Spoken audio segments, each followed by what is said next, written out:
Esa chalija wine de bulagu anali. Woke kuloku we kusioku ngula we gabite anali. Na wane de luli de luma anali. Amanda na wane de luli de luma anali. Abatoya wam ni bo bakali ammo na ru.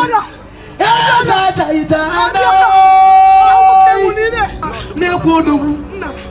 Ne kwamma wu ne kodogu. Ne kwamma wu ne kodogu.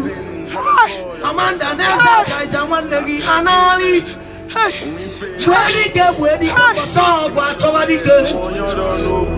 I swear to God, the man forgive and got advanced.